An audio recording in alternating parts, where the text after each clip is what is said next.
Assalamualaikum warahmatullahi wabarakatuh. Selamat sore teman-teman semuanya. Pada kesempatan kali hari ini ketemu lagi dengan Pemburu Surga. Pemburu Surga adalah konten-konten yang menjelaskan tentang Islam supaya kita semua paham dan mengerti tentang Islam. Oke, pada saat hari ini kita akan menjelaskan atau menerangkan kisah-kisah Nabi Nuh. Nabi Nuh adalah nabi keempat sesudah Nabi Adam.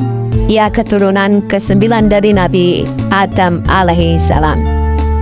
Ajakan Nabi Nuh kepada kaumnya. Nabi Nuh menerima wahyu kenabian dalam masa kekosongan antara dua rasul. Dalam masa kekosongan itu biasanya manusia secara berangsur-angsur melupakan ajaran agama Allah Subhanahu wa taala. Mereka kembali menjadi musyrik, meninggalkan kebijakan, meninggalkan kebajikan, melakukan kemungkaran dan kemaksiatan. Nabi Nuh diutus di tengah-tengah masyarakat yang sedang menyembah berhala. Berhala itu sebenarnya adalah patung-patung buatan mereka sendiri. Menurut mereka, berhala itu mempunyai kekuatan gaib di atas manusia dan mereka menamakannya sesuai dengan selera mereka sendiri. Kadang-kadang mereka namakan Wat dan Suwa, kadang Yagus, dan kadang-kadang Yahud dan Nasar. Nabi Nuh adalah orang cerdas dan sabar. Ia mengajak kaumnya untuk berpikir. Ia mengajak kaumnya melihat alam semesta ciptaan Allah Subhanahu wa taala, langit dengan bulan, bintang dan mataharinya, bumi dengan kekayaan yang ada di atas dan di bawahnya, berupa hewan, tumbuhan, dan air mengalir, pergantian siang dan malam. Semua itu menjadi bukti dan tanda kekuasaan dan keesaan Allah Subhanahu wa taala. Nabi Nuh juga memberikan kabar akan adanya ganjaran berupa surga dan kenikmatannya bagi mereka yang beramal soleh, dan balasan siksa neraka bagi mereka yang membangkang atas perintah Allah Subhanahu wa taala, yaitu mereka yang mungkar dan bergelimang dalam dosa dan kemaksiatan. Bahwa dakwah Nabi Nuh dilakukan dengan giat siang dan malam, baik secara sembunyi-sembunyi maupun terang-terangan. Beliau termasuk orang yang cerdas, fasih berbicara, tajam pemikirannya, pandai berdiskusi, bersifat sabar dan tenang. Nabi Nuh diangkat menjadi Rasul ketika berusia 45 tahun dan wafat pada usia 50 tahun. Dengan demikian, Nabi Nuh berdakwah kepada umatnya selama 5 abad atau 500 tahun. Meski demikian, pengikut Nabi Nuh yang beriman hanya sedikit, yaitu kurang dari 100 orang. Umat Nabi Nuh banyak yang ingkar jika Nabi Nuh mengajak beribadah kepada Allah Subhanahu wa taala dan menegakkan tauhid. Umatnya selalu menentang dan mengeceknya. Para pengikut Nabi Nuh kebanyakan hanya para fakir miskin atau golongan ekonomi lemah. Para bangsawan, orang-orang yang kaya dan terpandang di masyarakat malah memusuhinya. Pada suatu ketika, orang-orang kafir hendak menipu Nabi Nuh.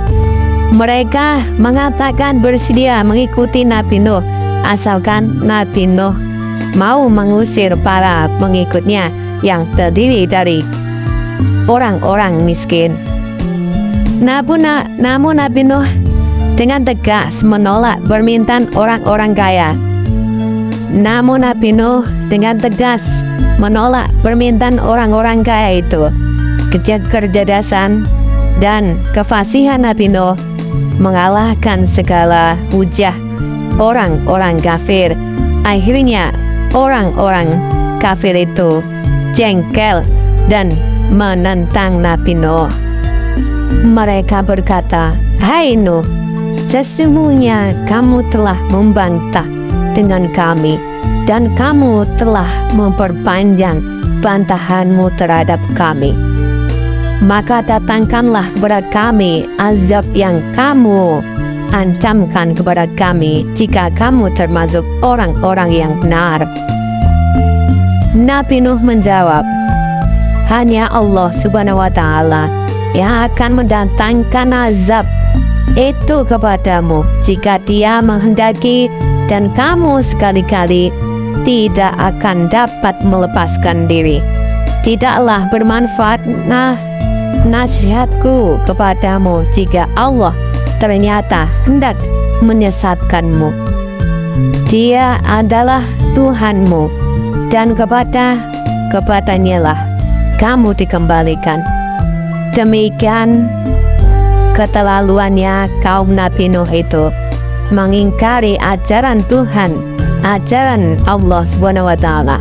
Mereka bahkan mengejek dan menghina Nabi Nuh sebagai orang bodoh dan gila. Namun Nabi Nuh sebagai utusan Allah tetap melaksanakan tugasnya, dan orang-orang kafir makin keras menentangnya.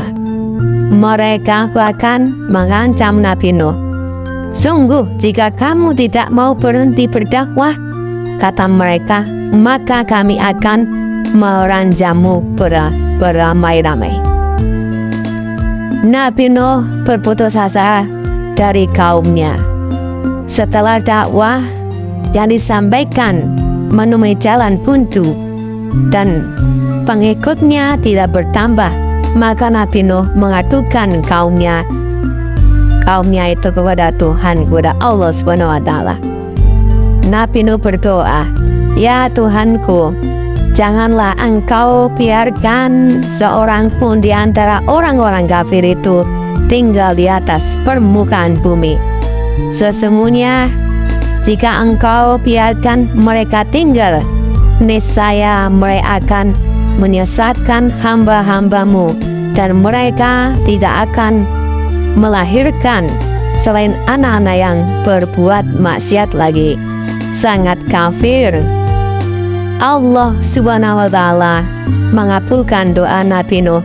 Allah memberi petunjuk agar Nabi Nuh membuat kapal yang sangat besar. Dengan perahu itu Nabi Nuh dan kaumnya yang beriman akan selamat. Sedang kaumnya yang ingkar akan ditenggelamkan dengan banjir yang sangat besar, sehingga tak seorang pun dari mereka ada yang selamat. Semua akan binasa. Selagi Nabi Nuh dan pengikutnya membuat kapal di atas bukit, kaumnya yang ingkar mengolok-olok dan mengejeknya. "Lihat, Nuh semakin gila saja. Masa kemarau panas begini membuat perahu di atas bukit lagi. Sungguh dia sudah miring otaknya." Di antara mereka bahkan ada yang berani buang kotoran di dalam kapal yang belum selesai dibuat itu. Tentu hal itu mereka lakukan ketika Nabi Nuh dan pengikutnya sedang tidak ada di tempat pembuatan perahu. Namun akibatnya perut mereka yang buang kotoran itu menjadi sakit. Tak seorang pun bisa menyembuhkannya. Dengan merengek-rengek mereka minta Nabi Nuh untuk mengobatinya. Nabi Nuh hanya menyuruh mereka membersihkan kapal yang mereka kotori. Sesudah itu mereka pun sembuh dari sakit perut. Semua dengan wahyu Allah. Nabi Nuh mengajak kaumnya memasuki kapal yang telah selesai dibuat. Nabi Nuh juga membawa berbagai pasangan binatang dalam kapal itu. Tidak berapa lama sesudah Nabi Nuh dan pengikutnya yang beriman memasuki kapal, maka langit yang tadinya cerah berubah menjadi hitam.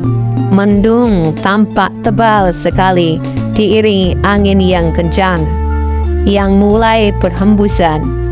Bersama dengan turunnya hujan lebat, air dari dalam bumi memancar pula ke permukaan. Hujan turun dengan lebatnya. Belum pernah ada hujan turun selebat itu. Bagaikan dicurahkan dari atas langit. Rumah-rumah mulai terendam air.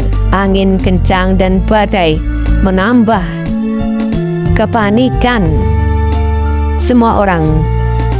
Dari kejauhan Nabi Nuh melihat salah seorang putranya, yaitu Kan'an, sedang berlari-lari menuju puncak gunung.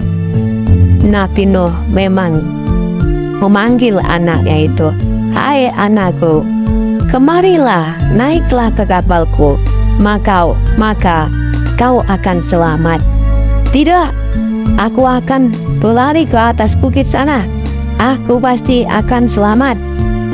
"Anakku, pada hari ini tidak seorang pun dapat menyelamatkan diri dari azab Allah SWT. Tapi Kan'an dengan sombongnya terus berlari-lari, tak menghiraukan panggilan ayahnya. Ia mengira banjir itu hanya bencana alam biasa yang segera reda. Maka ia terus berlari mendaki puncak gunung. Memang Kan'an tidak mau menghiraukan ajaran, tidak mau mengikuti ajaran Nabi Nuh. Ia lebih suka hidup bersama orang-orang kafir. Karena itu ia tak mau menumpang kapal Nabi Nuh. Nabi Nuh merasa terenyuh.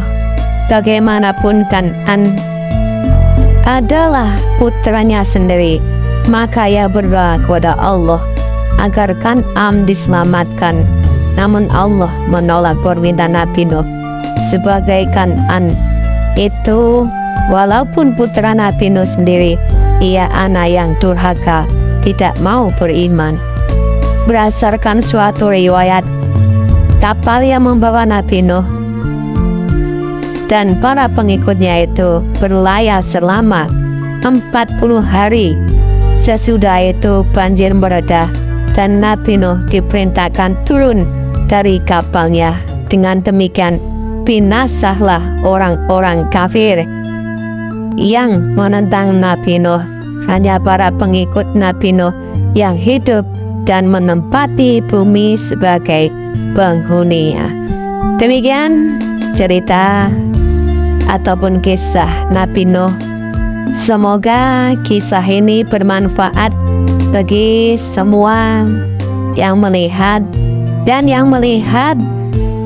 Saya doakan ataupun yang menonton, saya doakan semoga selalu diberi pahala oleh Allah SWT dan diberi rezeki yang banyak, yang halal dan barokah.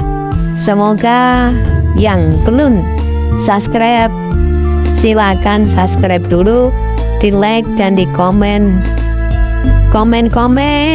yang bermanfaat bagi pemburu surga, sehingga pemburu surga bisa mewaspadai ataupun bisa introspeksi bagaimanapun, sehingga bisa berubah ataupun bisa membuat video yang lebih baik dan bermanfaat bagi semua orang. Oke, sekali lagi saya ucapkan banyak-banyak terima kasih yang sudah nonton video Pemburu Surga. Akhirul kalam, assalamualaikum warahmatullahi wabarakatuh.